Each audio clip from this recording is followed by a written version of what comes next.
Indonesia adalah negara yang sangat kaya dengan cagar budaya, termasuk dari era prasejarah. Di berbagai pulau di Indonesia, mulai dari Kalimantan, Sulawesi, bahkan di kepulauan-kepulauan sekitar Maluku, Papua, sangat banyak ditemukan tinggalan-tinggalan dari masa prasejarah. Tidak terkecuali di Pulau Jawa.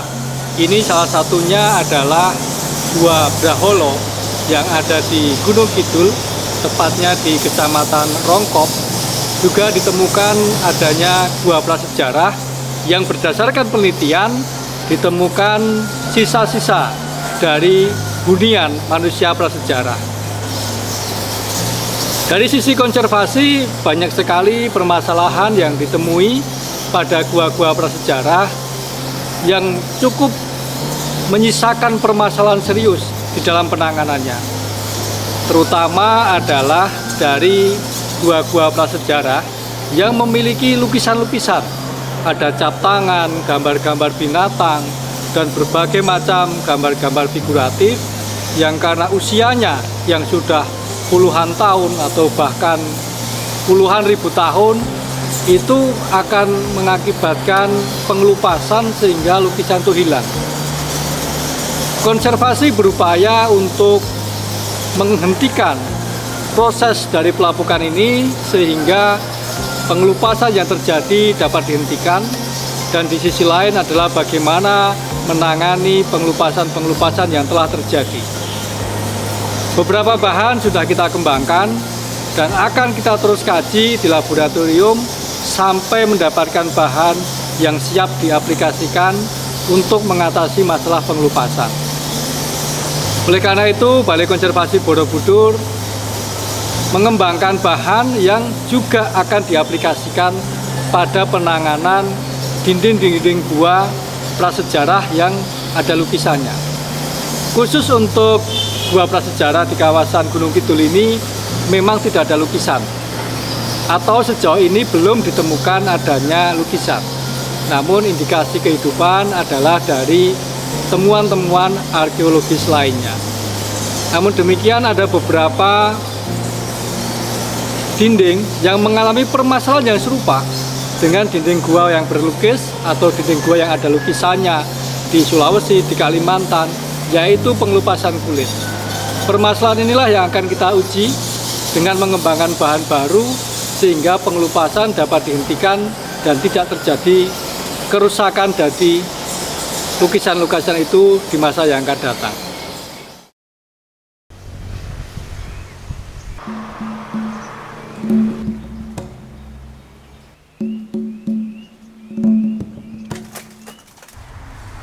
Bagaimana yang kita lihat di kondisi lapangan, kerusakan yang terjadi pada dinding-dinding gua prasejarah itu pada umumnya adalah terjadinya pengelupasan. Nah, pengelupasan di sini mengakibatkan apabila gua prasejarah itu ada lukisan ataupun cap-cap tangan atau gambar-gambar lainnya, itu akan hilang. Dan setelah kita observasi di lapangan, pengelupasan itu terjadi pada kulit-kulit dari dinding gua prasejarah itu sendiri. Jadi bukan karena lukisannya yang pudar, tetapi adanya kulit batuan yang mengelupas. Oleh karena itu, kami di Balai Konservasi Borobudur ini mengembangkan bahan untuk mengatasi hal tersebut. Bagaimana agar pengelupasan itu tidak terjadi lebih lanjut. Yang sudah terkelupas tapi belum jatuh, itu diperkuat kembali. Demikian juga dengan dinding-dinding yang sudah mengalami kerapuhan dan akan menuju pada pengelupasan, itu diperkuat kembali.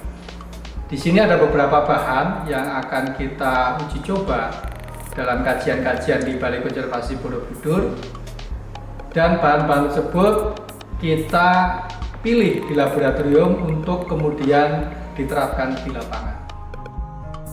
Pada dasarnya, pengembangan bahan konservan untuk cagar budaya, lukisan atau gua prasejarah itu adalah dengan memberikan perkuatan kembali pada material-material yang telah rapuh menggunakan beberapa bahan kimia.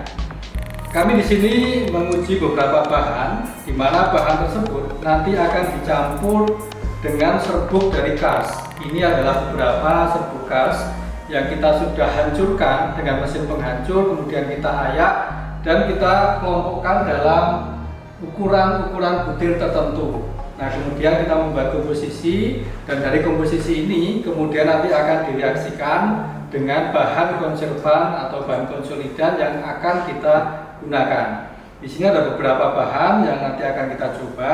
Yang pertama adalah diamonium hidrogen fosfat, kemudian kita juga menggunakan barium hidroksida, dan yang ketiga adalah menggunakan konsolidan berbasis silikat. Ini menggunakan bahan pabrikan yaitu BSOH 100.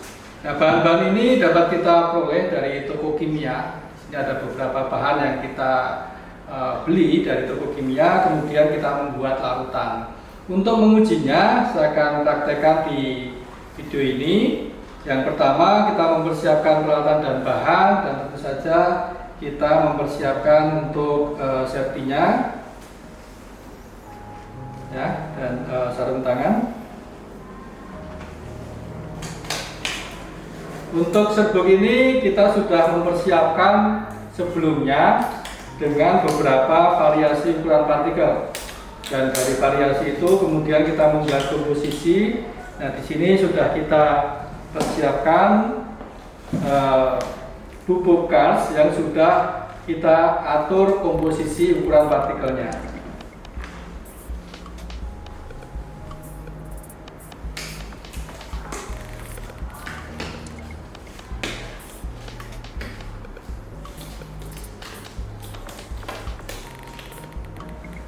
Bahan konservan ini dapat dikatakan bekerja dengan baik apabila serbuk yang sudah kita sediakan ini nantinya mampu mengeras, mampu membentuk perkerasan. Sifat perkerasan ini yang kemudian nanti diterapkan pada teknik konservasi di dinding gua prasejarah. Nah, ini kita akan mengaduk sampel dari padatan kars ini yang sudah menjadi serbuk.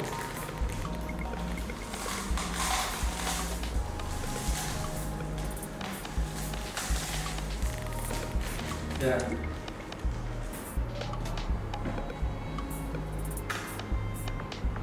Kita menggunakan yang pertama adalah konsolidan menggunakan barium hidroksida, di mana dalam penggunaannya barium hidroksida ini juga ditambahkan dengan urea untuk mempercepat terjadinya proses perkerasan. Kita bisa tambahkan dengan komposisi yang sesuai dengan tekstur dari campuran itu nantinya.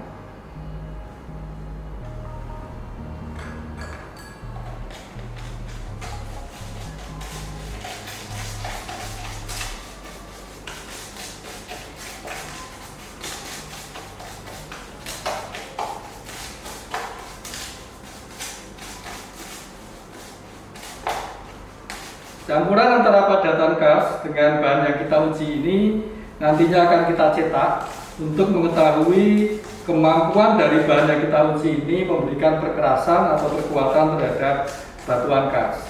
Nah, di sini kita sudah melihat ini sudah cukup ya memberikan aduan yang bisa dicetak. Kita bisa melihat ini tidak jatuh ketika kita angkat seperti ini. Di sini kita menyiapkan cetakan yang terbuat dari pipa PVC yang sudah dipotong berupa garis sehingga nanti memudahkan di dalam membuka. Di sini kita buat cetakan.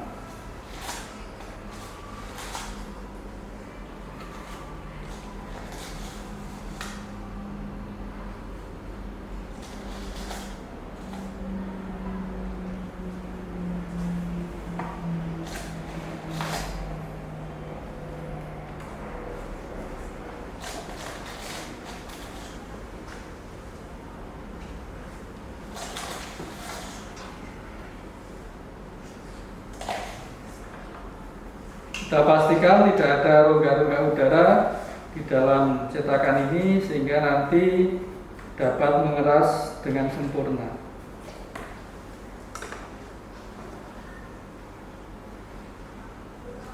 Ya, ini adalah bahan uji yang sudah selesai kita cetak. Untuk kemudian kita tunggu beberapa hari sampai mengeras dengan sempurna. Untuk BAOH ini kurang lebih sekitar 1 minggu. Kalau untuk bahan-bahan lainnya ya sekitar 1-2 minggu.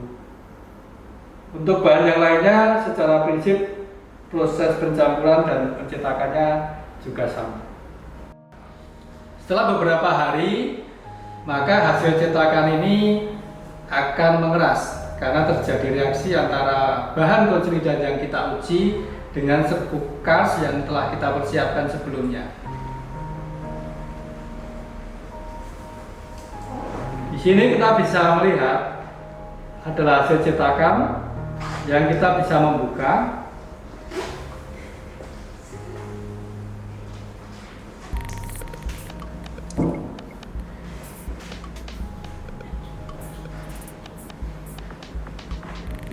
Dan kita mendapatkan padatan dari hasil perkerasan bahan konsolidan yang kita uji. Beberapa sampel yang telah kita persiapkan sebelumnya, kita telah mendapatkan hasil cetakan seperti ini. Nah, selanjutnya hasil cetakan ini dapat kita uji lebih lanjut untuk mengetahui seberapa besar daya konsolidan yang dihasilkan oleh bahan-bahan yang kita uji tersebut. Selanjutnya bahan-bahan ini dapat kita uji lebih lanjut di lapangan.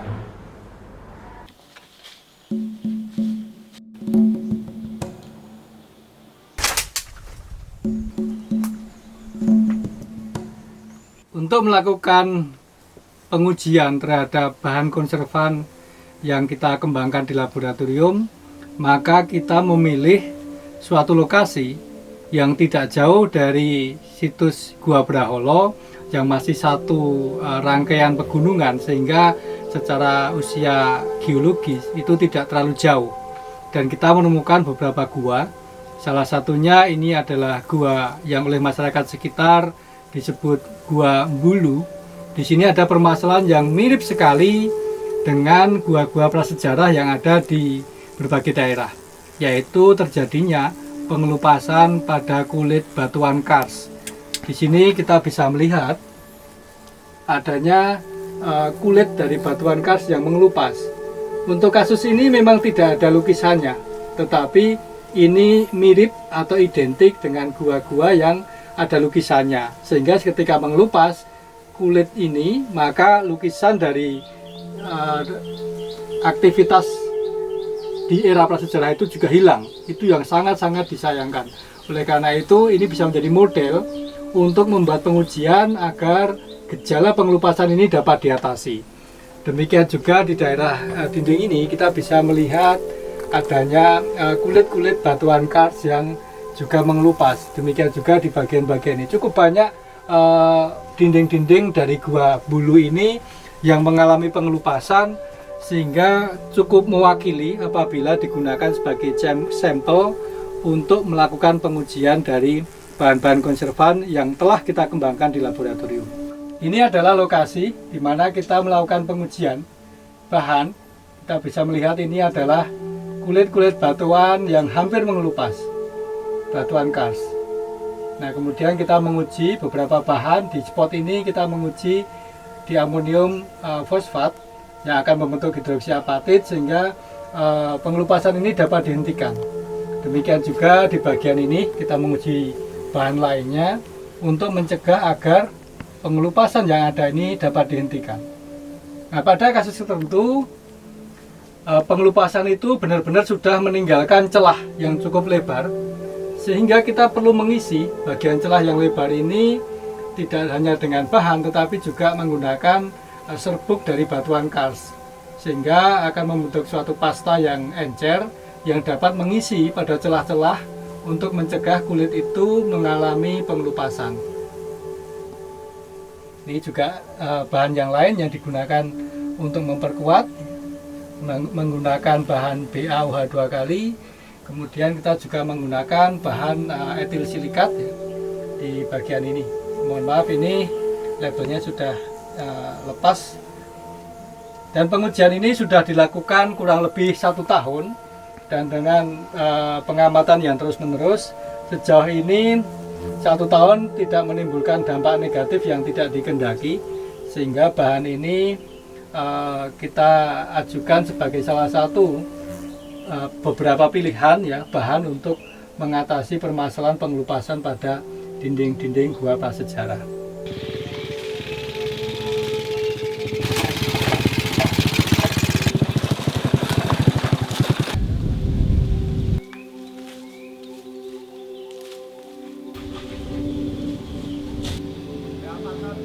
Di sini di Gua Jambu kita juga menemukan gejala yang sangat lazim pada dinding-dinding gua yang sudah berusia sangat tua, yaitu adanya pengelupasan-pengelupasan pada dinding seperti ini ya. Kebetulan dinding ini tidak ada lukisannya apapun, tetapi apabila hal ini terjadi pada dinding-dinding gua prasejarah yang ada gambar atau lukisan tangannya, tentu itu akan juga ikut terkelupas dan hilang. Oleh karena ini lokasi ini menjadi salah satu yang bisa kita gunakan untuk melakukan uji coba bahan. Di sini ada beberapa bahan yang kita coba untuk diinjeksikan pada celah-celah yang sudah mulai mengalami pengelupasan, sehingga pengelupasan ini dapat dicegah dan proses terjadinya kulit yang mengelupas dapat dihentikan. Pada kondisi tertentu terjadi celah yang cukup lebar, baik itu berupa retakan ataupun pengelupasan kulit yang cukup lebar, sehingga dikembangkan juga bahan yang dicampur dengan serbuk kars. Ini kita uji cobakan. Di sini ada beberapa bahan, DAP, kemudian BSOH dan juga BaOH 2 kali untuk mengisi celah-celah yang ada pada dinding-dinding gua ini.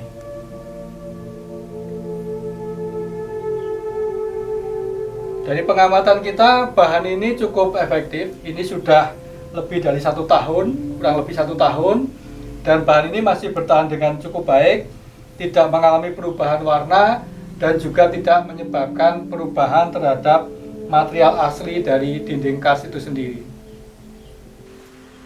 Pengembangan bahan konservan mengikuti tahapan-tahapan yang harus diikuti sampai dengan bahan tersebut dapat diaplikasikan pada cagar budaya. Selanjutnya dilakukan percobaan laboratorium untuk mengetahui bahan-bahan apa yang kira-kira dapat digunakan untuk mengatasi persoalan tersebut. Bahan tersebut dianalisis, dikarakterisasi, dan dikembangkan sehingga dapat diaplikasikan untuk pengujian lebih lanjut. Pengujian selanjutnya tidak langsung pada cagar budaya, tetapi pada material lain yang serupa dengan cagar budaya. Dalam kesempatan kajian ini kita menggunakan gua-gua yang bukan cagar budaya di daerah Gunung Kidul yang memiliki karakteristik yang paling mirip dengan cagar budaya dari gua prasejarah, karena secara periode usia juga mendekati. Hasil pengujian yang kita lakukan pada gua-gua yang bukan cagar budaya di Gunung Kidul ini akan terus kita observasi, kita amati perkembangannya sampai dengan nanti kita akan menguji cobakannya pada lokasi yang dekat dengan cagar budaya. Setelah semua pengujian-pengujian tersebut terlampaui, maka kita bisa mulai mengaplikasikan bahan itu pada bagian tertentu dari cagar budaya, yaitu gua prasejarah yang ada lukisannya, sebelum kemudian nanti diaplikasikan secara lebih luas. Kita berharap kajian yang dilakukan oleh Balai Konservasi Borobudur ini mampu memberikan solusi terhadap permasalahan konservasi, khususnya pada dinding gua prasejarah, khususnya pada cagar budaya gua prasejarah yang saat ini banyak sekali mengalami permasalahan dengan hilangnya lukisan, cap tangan, dan lain sebagainya akibat pengelupasan dinding gua karsnya itu sendiri.